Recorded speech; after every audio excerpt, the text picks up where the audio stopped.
And we're back in the other gym on a Sunday, like we never left. Welcome to the Confessions of a Not So Dangerous Mind podcast. I'd like to thank you all for spending some of your Sunday morning here with me in New York. But once again, we're going to skip past all that promotional jazz and get right to the guts of the episode.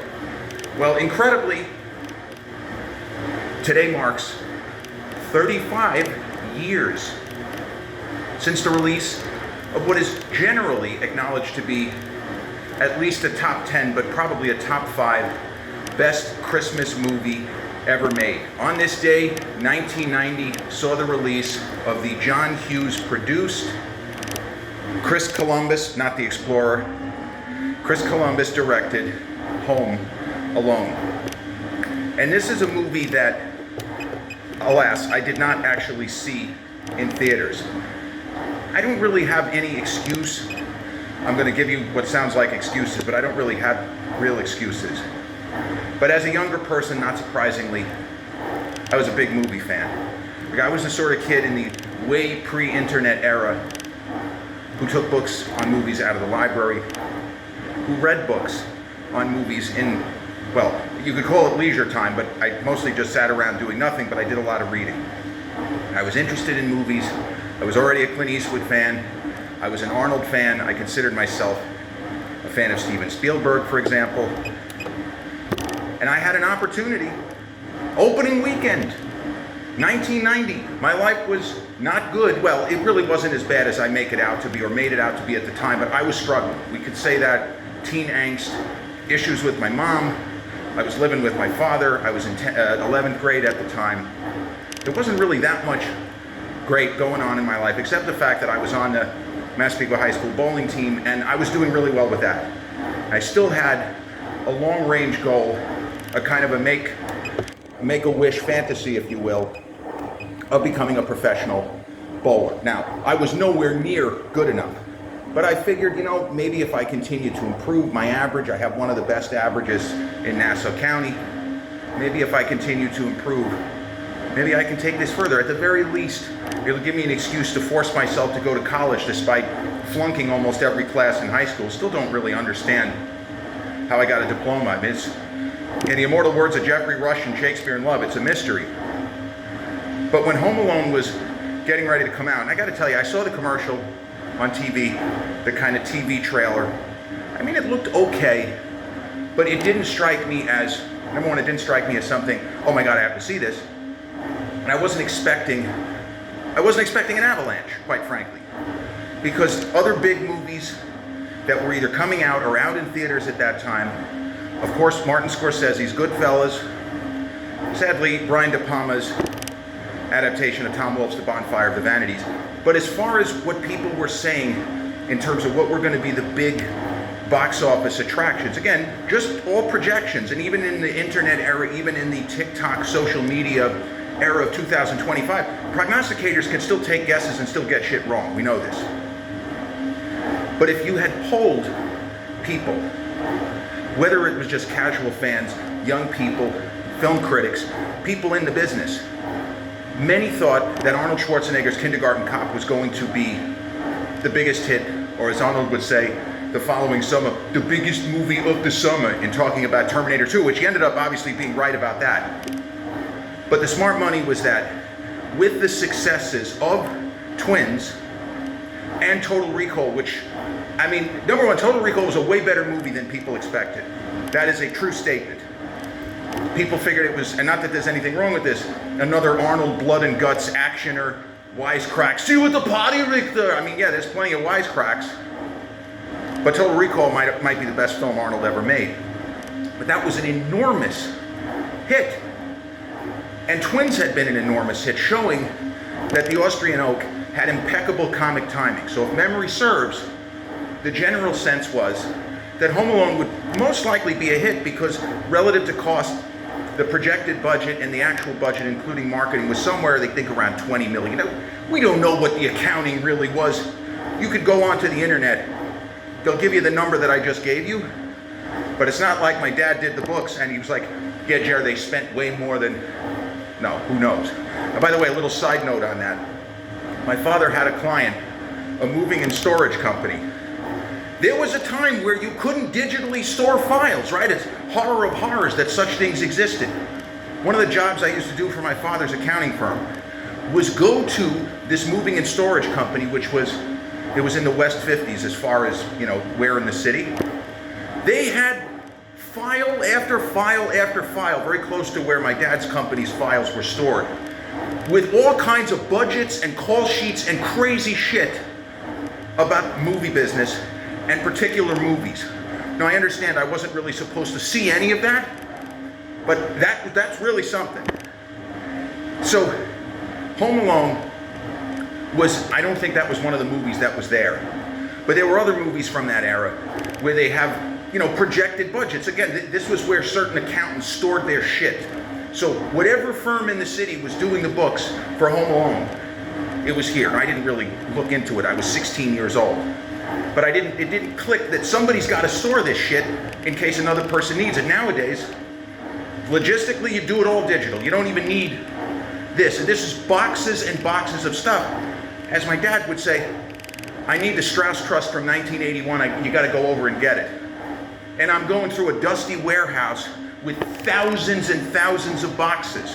It felt like a facility that probably had asbestos in there. Luckily, I'm fine. I didn't spend that much time in there, but one of the people who worked there was not very old when he passed. But anyway, it's beside the point. Home Alone was expected to be a hit relative to cost, but it was not expected to be the biggest hit of the season. And so if you look at the numbers, Kindergarten Cop was a huge hit.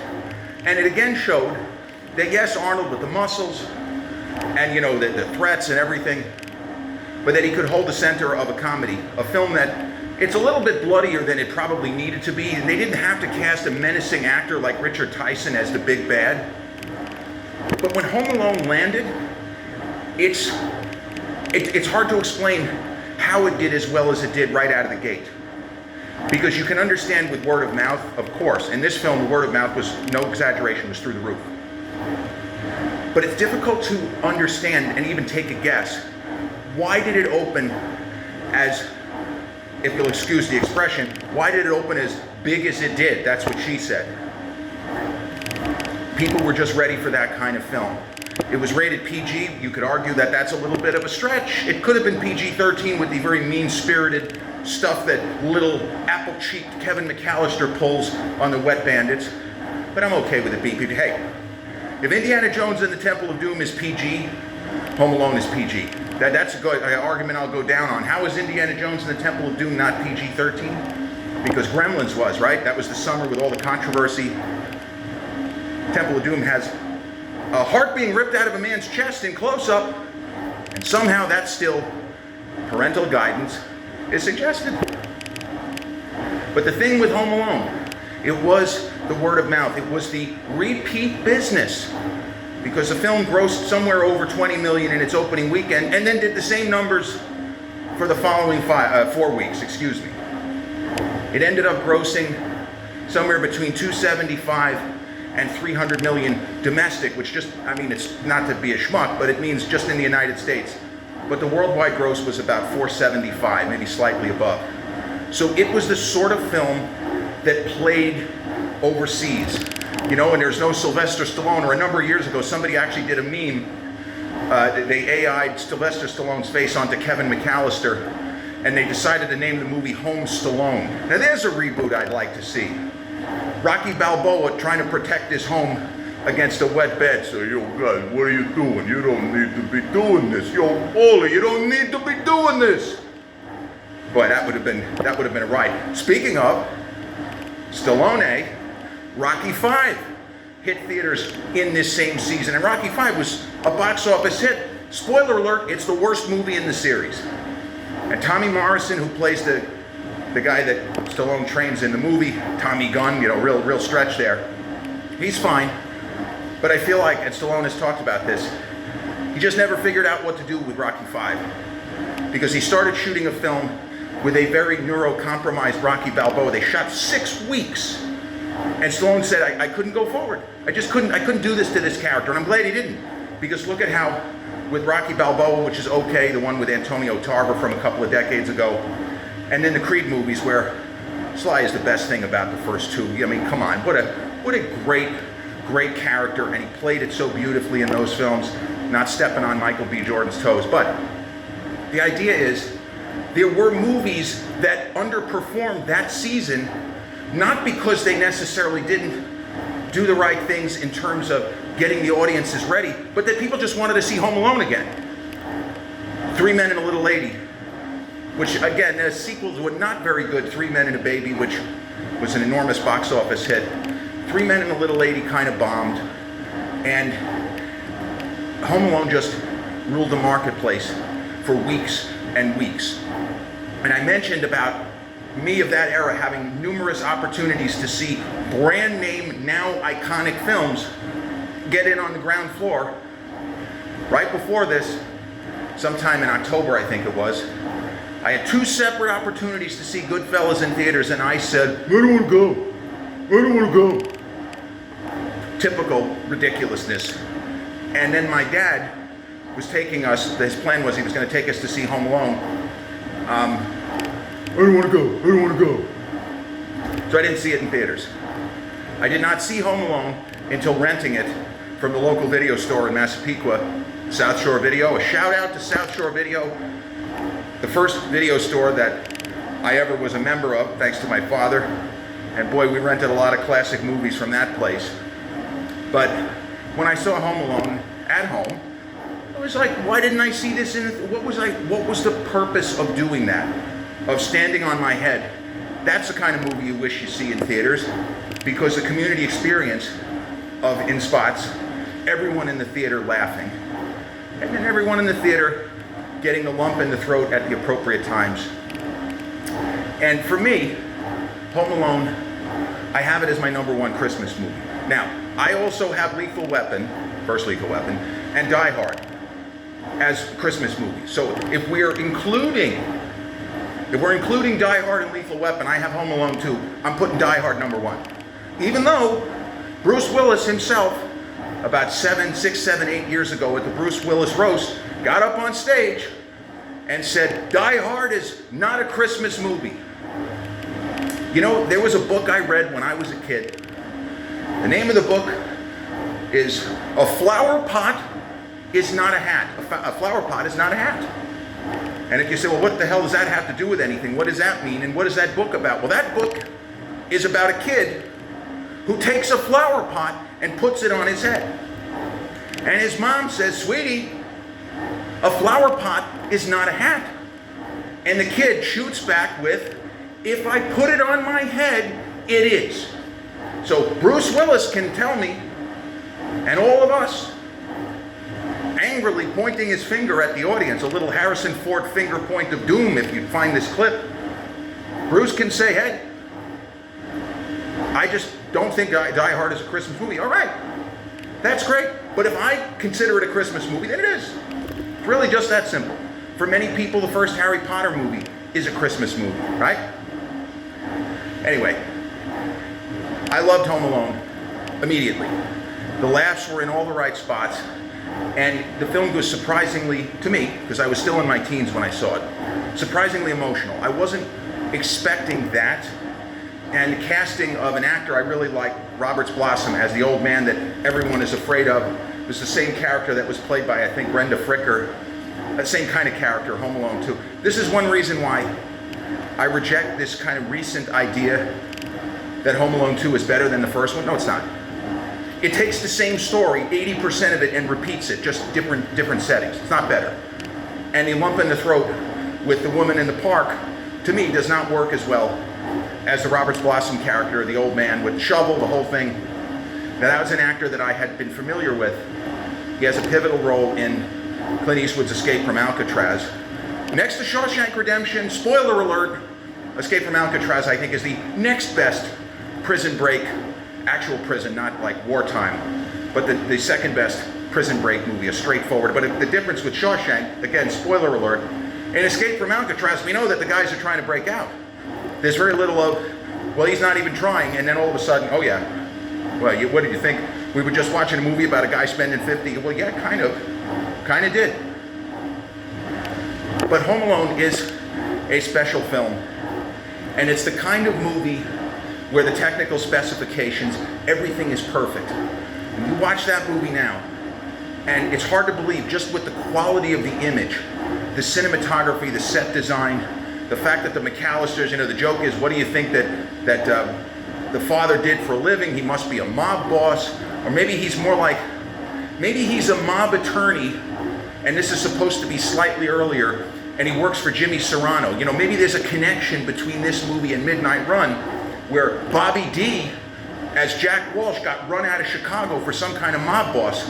Maybe McAllister is a mob attorney, not quite in the manner of Charles Grodin's mob accountant, who, when he realized he was getting fucked over and that all of this money was going where it shouldn't be going, he just said, "Go fuck yourselves," took the money, ran, and distributed almost all of it to worthwhile charity. So maybe Mr. McAllister is a mob lawyer, and that's how he lives in, I don't know, an $8 million estate. Your guess is as good as mine. But so many quotable lines, and Macaulay Culkin was not that well known, but he was not an unknown commodity to people in the business, and even people like me who followed movies. He'd already been in a bunch of high-profile films. And sometimes movie studios and executives, we know they make a lot of dumb decisions. Two of the movies I mentioned, of course, is one of my favorite episodes, not to toot my own horn, but one of my favorite episodes, I talked about this particular movie season of 1990 winter, or Christmas season, if you will. Executives at Warner Brothers had two big, what they hoped would be Oscar bait movies, getting ready for this season, which would also have Home Alone, which was their film as well. No, it wasn't their film. I'm sorry. Home Alone was. I think Paramount did the distribution. But anyway, but this particular season, the studio executives were convinced that Brian De Palma's The Bonfire of the Vanities was a masterpiece, the best black comedy since Dr. Strangelove, and it was going to get all the acclaim, all the awards, and it was going to make a shit ton of money because not only did the film have a message, it was entertaining as fuck and it was funny as fuck. That's what they thought, and they were wondering if there was a way to just write off Martin Scorsese's stink bomb. How did Marty blow all of our money and make this terrible movie? This is all true. Goodfellas tested poorly with audiences the first time they rolled it out. And the Warner Brothers executives were scratching their head. What did Marty do with our money? What the fuck goes on here? So they got those wrong. They're lighting victory cigars for Bonfire and wondering, how do we tell Marty his film is unreleasable? He worked so hard. We know he worked hard. They got that wrong. But one thing they didn't get wrong, and this is such a niche sort of point, but it bears repeating because it relates to Macaulay Culkin as the central figure in this film. And when you start saying best performances by actors or actresses 12 and under in movie history, number one, Christian Bale in Empire of the Sun. That's the undisputed king. Christian Bale in Empire of the Sun. If you look at what Macaulay Culkin does in Home Alone, the reaction shots, the timing, the line readings, the smile, the frown, it's all magic. He's phenomenal. So Macaulay Culkin had started younger, and he was in a movie in '87 with, of all people, Burt Lancaster, a kind of legendary name. I don't even know how many times I've even mentioned his name on the podcast. But he made a movie with Burt Lancaster where I believe Burt plays his grandfather, called Rocket Gibraltar. And there were people who noticed him. This kid has a certain look. He's going to be going places. Keep your eye on this Culkin kid. And then he is in Uncle Buck, where John Hughes, I believe, directed that film. Whereas with Home Alone, he was the kind of coordinating producer on Home Alone. But then Warner Brothers, they had an issue. This is a sort of thing, again, this is a very niche-y point, but it's worth repeating and bringing up for those who don't know, because some of you know this.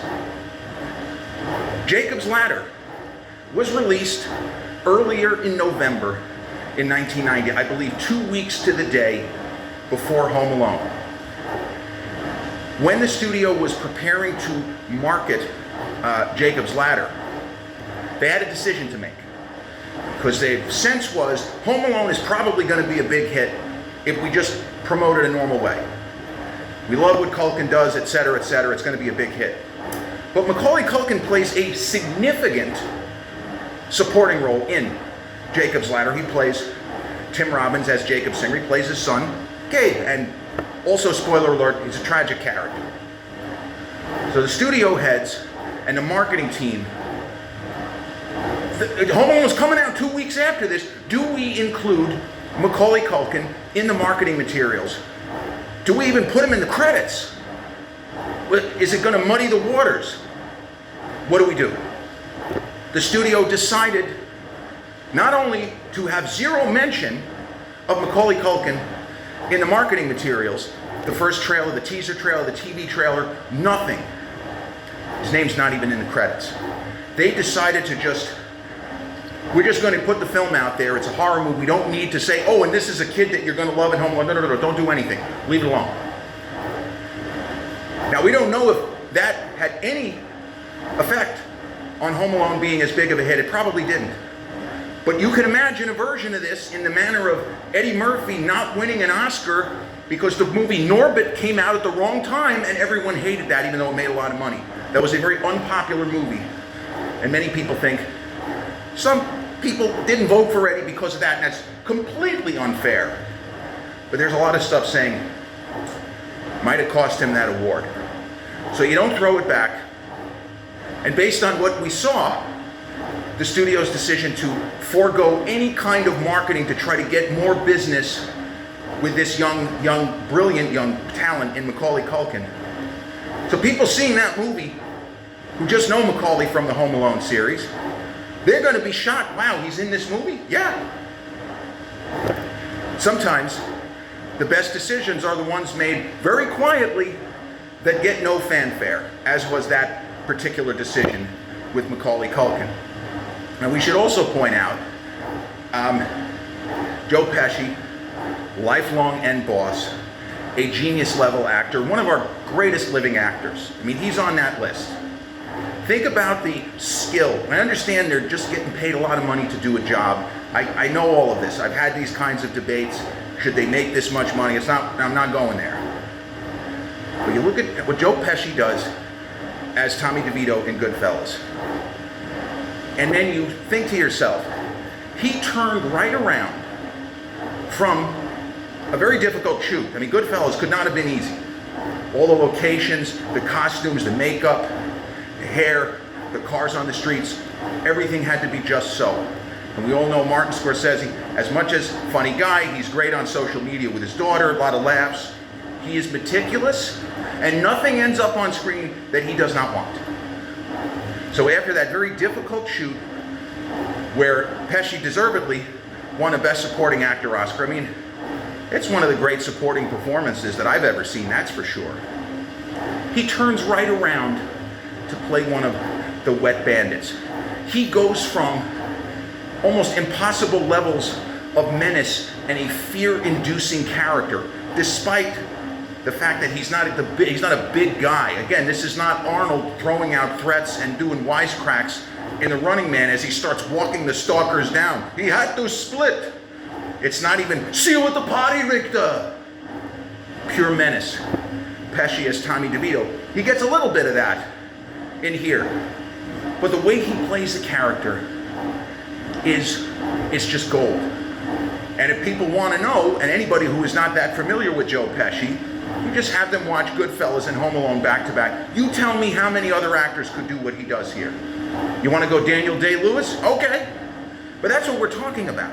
I don't even think that De Niro or Pacino, in the alternate version of The Matrix, could have done that as effectively as Danny DeVito. Listen, in the same manner as I love Ray Liotta, but in the alternate version of The Matrix where Ray Liotta decides, you know what? My movie career is not going anywhere. I'll take this role. What's his name? Tony Soprano, let's go. I think Ray Liotta would have been good as Tony Soprano, but there's nobody who could have done it better than James Gandolfini, who is a brilliant actor outside of Tony Soprano. So, Home Alone, it didn't take very long for it to be, kind of put on the exalted perch of greatest Christmas movies, whereas Bob Clark's A Christmas Story, which is on my list, certainly in my top 5. It took a couple of years, even though that was a box office hit, it wasn't a huge budget. that movie didn't become a thing to always watch immediately. It took like 3 or 4 years. So Home Alone made all this money, and they almost immediately went to work on a sequel, which, ironically, I saw the sequel in theaters at the good old Comac Multiplex, a theater which has almost 15 years gone the way of the dodo. I liked it, but I didn't love it. If I would have given the first film 3.5 to 4 stars out of 4, Home Alone 2 I give 2.5 to 3. I just didn't think it was that great. Tim Curry as the concierge, he's a scream. I love what he does. Sir, I'm afraid you're mistaken. Just the way that he chews every single line of dialogue. A little bit of a Ricardo Montalban, William Shatner line reading stuff. I don't love Home Alone 2.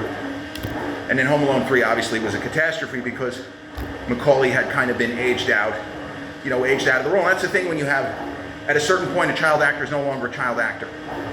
And in the kind of vast annals of movie history, there are very few people who were big stars as child actors who made a very smooth, if you want to say transition, but a smooth transition into, roles for adults.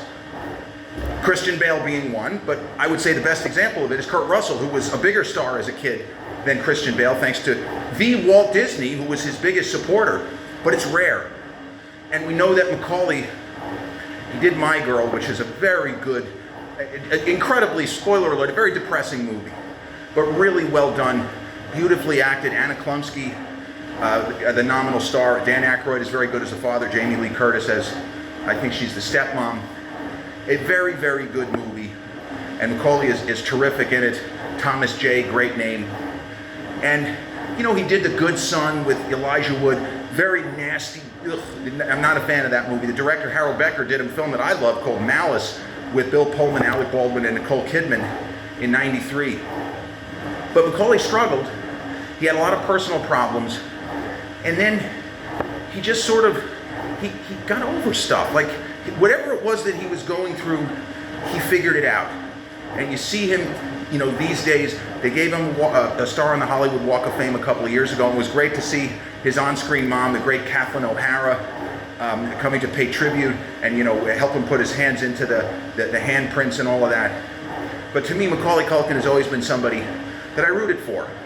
And it was funny, I think it was 2 Halloweens ago that he dressed up as Bengals quarterback Joe Burrow for Halloween, because, no joke, he looks a lot like Joe, or I should say Joe Burrow looks a lot like him, obviously bigger, more athletic, but even Burrow has joked about it, like making it seem, well, maybe he's a distant cousin, not even once removed. But Home Alone is a special film, and John Candy's cameo is a highlight, doing it as a favor for, his old pal, again from Uncle Buck, John Hughes, as the coordinating producer. It was Hughes who was responsible for bringing Candy in. And it must also be mentioned, the musical score by John Williams. John Williams is still working. He's well into his 90s now. And I think it's fair to say he's the greatest composer of film music who has ever lived. He may be the best that could ever possibly live. It's hard to imagine anybody coming up with as many iconic scores, whether it's Indiana Jones, Star Wars, Superman, Jaws, Jurassic Park. Now, what he does in Home Alone, and depending on how old you are and how your brain works, when I first heard the Home Alone score, I thought Witches of Eastwick. There are echoes. He didn't quote unquote copy from himself, but there are echoes. There are certain motifs and patterns from the Witches of Eastwick that repeat in Home Alone. And then the Harry Potter series, not so much Witches of Eastwick, but Home Alone, where there are echoes of Harry Potter. You can see there's a little bit. If you listen to the main theme of the Witches of Eastwick, you'll hear, okay, there are a few cues for sure in the original Harry Potter theme and Home Alone. But Williams had that rare ability to capture a mood with music. And I don't even know how it's possible to do that, but he does it. And the main theme is simultaneously sad and heartwarming. And for long chunks of the movie Home Alone, it is kind of sad, because this kid with his family, they're estranged, literally, figuratively, metaphorically, symbolically, and the kid feels bad because he really thinks, spoiler alert, he made his family disappear. They're gone. That's it. It's just going to be me now, and I have to defend the home. Williams' musical score, it hits all the right beats, and for the emotional moments, it's perfection. Can't do it any better than he did it. All of these different elements coalescing into the whole of the best Christmas movie that I've ever seen, except for Die Hard, because Die Hard might be the greatest action movie of all time. So it's tough. But as far as standard Christmas movies, if you want to, remove Die Hard and Lethal Weapon, Home Alone first, A Christmas Story second, and I'm going to put Elf third.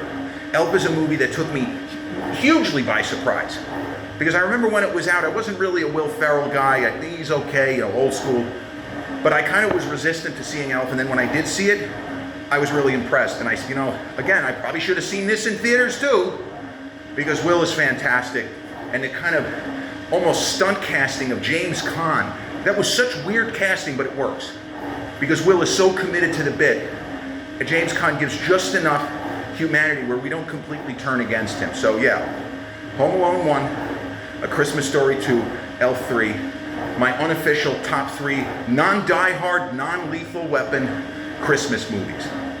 On this day, 1990, Home Alone opened in theaters. This has been episode 646 of the Confessions of a Not So Dangerous Mind podcast. I'd like to thank you all so much for spending some of your Sunday morning here with me in New York. If you check out this episode on the YouTube channel, haven't done so already, please click like, subscribe, comment, share, turn on those notifications. Excuse me. Or if you catch this episode on the audio platforms such as Podbean, Spotify, iTunes, or the others in which we're hosted, same general rule applies. Click like, subscribe, share, and turn on those notifications. I'll be back with a new episode real soon. Till then, peace.